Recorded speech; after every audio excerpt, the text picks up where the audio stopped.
Eh bien, il y a plusieurs de mes abonnés qui me posent régulièrement des questions sur les pertes blanches. Comment savoir si les pertes vaginales sont d'aspect normal? Comment savoir si elles sont pathologiques, s'il y a un problème? Comment déterminer s'il y a un problème sous-jacent? Comment s'il y a un changement de couleur ou d'odeur? Et quand est-ce que elles doivent consulter? Donc, dans cette vidéo, nous allons essayer de faire une sorte de tour complet sur les pertes vaginales. Nous allons voir qu'est-ce que c'est que les pertes vaginales, quel est le rôle physiologique que les pertes blanches jouent dans l'organisme, comment est-ce que elles évoluent au fil de l'âge, quelles sont les pertes normales, quelles peuvent être les causes de pertes anormales comme les pertes blanches épaisses, abondantes, de couleur jaune ou malodorantes, donc de mauvaise odeur. Quel est l'impact de la façon dont vous faites votre toilette intime sur votre santé vaginale? Comment prévenir les irritations, les problèmes vaginaux? Comment garder votre appareil génital, votre partie intime en bonne santé? Bien, les pertes blanches, c'est quoi? On les appelle encore le corée ou pertes vaginales et elles correspondent à l'élimination des cellules superficielles du vagin auxquelles s'associe dans la première partie du cycle menstruel un peu de glaise cervicale sécrétée par le col de l'utérus. Il s'agit donc des sécrétions du vagin et du col de l'utérus et c'est un phénomène physiologique normal de la vie intime de chaque femme. Et les pertes vaginales sont considérées normales lorsqu'elles sont blanches, lorsqu'elles sont fluides, lorsqu'elles sont inodores et lorsqu'elles ne s'accompagnent d'aucun symptôme. Cas où elles se présentent comme malodorantes, donc avec une odeur nauséabonde, jaunâtre ou verdâtre, ou encore si elles sont accompagnées de brûlures ou de douleurs, tout simplement, ou si elles deviennent plus épaisses que la normale, il est recommandé de se faire consulter. Quel est le rôle des bêtes blanches? Elles ont pour fonction d'hydrater, de lubrifier et de nettoyer le vagin en permanence. Donc, c'est un système de nettoyage, c'est un système anti-infectieux parce que ça permet de bloquer, d'empêcher les infections, les germes pathogènes de pouvoir proliférer dans le vagin. C'est donc le témoin du bon équilibre de la flore vaginale. Il est donc parfaitement normal d'avoir des pertes blanches de manière régulière chaque jour. Néanmoins, leur aspect et leur abondance va varier donc d'une femme à une autre selon le cycle menstruel, selon les périodes du cycle menstruel. Par exemple, au cours de la journée ou des 2 jours qui précèdent l'ovulation, chez les femmes qui ne prennent pas de pilule, on observe une augmentation du volume des pertes blanches qui deviennent presque transparentes et fluides et qui devient semblable au blanc d'œuf. C'est la glaise cervicale qui a donc pour fonction de favoriser la remontée des spermatozoïdes dans l'utérus jusqu'au trompe, puisque l'ovulation arrive. Et en cas de dépôt de spermatozoïdes dans le vagin, il est important que la glaise cervicale soit là, en quantité suffisante pour permettre donc aux spermatozoïdes de circuler, de se mouvoir jusqu'au tronc de Fallope où ils pourront rencontrer l'ovule. Les pertes vaginales associées à la glaise cervicale atteignent leur pic en termes d'abondance, en termes de quantité, en termes de fluidité, le jour de l'ovulation. Et après l'ovulation, elles redeviennent plus épaisses. Comment est-ce que les pertes vaginales évoluent avec l'âge? Elles apparaissent sous l'effet des hormones sexuelles féminines, oestrogène, progestérone, sécrétées à la puberté, et elles précèdent d'une ou de 2 années l'arrivée des premières règles. On aura d'abord ces pertes blanches euh, 1 à 2 années avant que les premières règles ne surviennent chez la fille en âge de puberté. Pendant la grossesse, sous l'effet des hormones non sécrétées, d'une part par les ovaires et d'autre part par le placenta, les sécrétions vaginales vont devenir beaucoup plus abondantes. J'ai d'ailleurs fait une vidéo sur les pertes vaginales pendant la grossesse que je vous invite à regarder.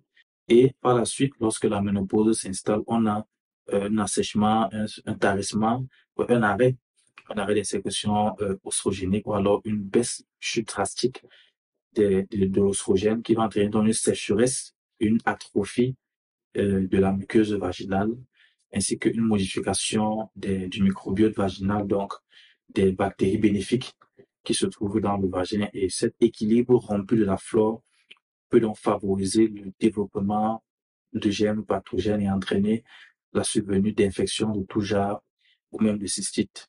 Qu'est-ce qui peut être à l'origine des pertes blanches anormales?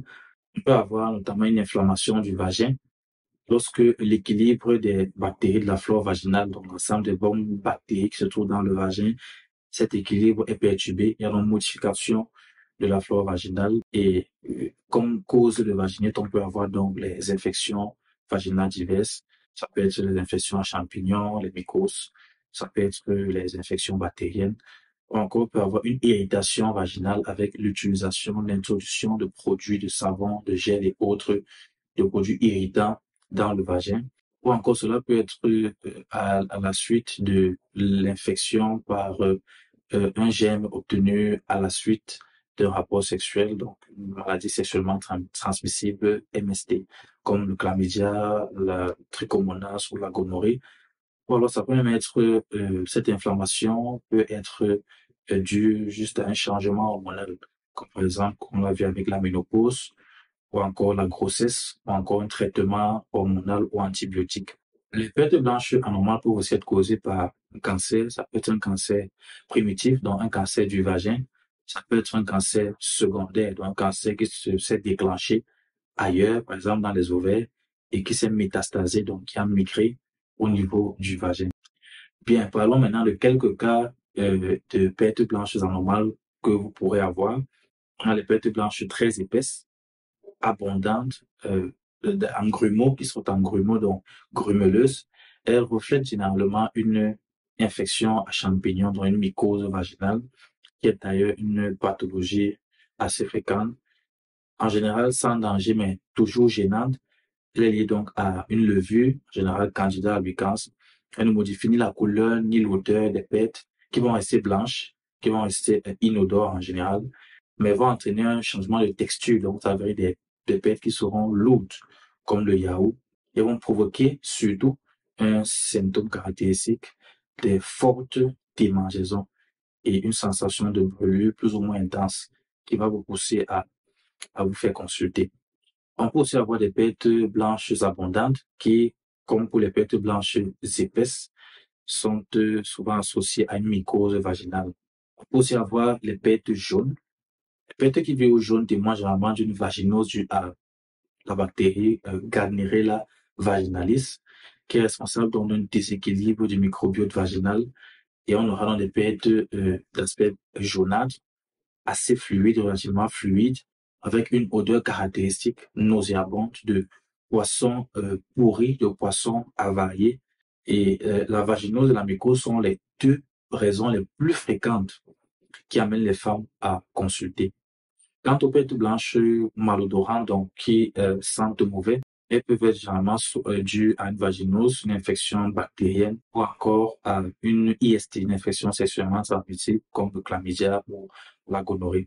Bien, parlant de l'hygiène intime, l'hygiène de la vulve doit être pratiquée de manière quotidienne. Elle doit être réalisée avec de l'eau. Elle est en revanche déconseillée de pratiquer des douches vaginales car elles peuvent détruire la flore vaginale et favoriser la survenue d'infections comme les mycoses vaginales. Donc, si vous voulez en savoir davantage, j'ai déjà fait plusieurs vidéos sur la toilette intime. Il est aussi recommandé d'utiliser des sous-vêtements en coton et de les changer le plus régulièrement possible, de les laver à une température de 60 degrés et aussi d'éviter de porter des pantalons ou des jeans trop serrés qui peuvent entraîner des frottements ou des irritations et qui pourront favoriser le développement de mycoses ou de vaginose. Merci donc d'avoir suivi cette vidéo. N'oubliez pas de vous abonner à ma page Facebook et à ma chaîne YouTube, de liker et de partager autour de vous si vous l'avez trouvée intéressante.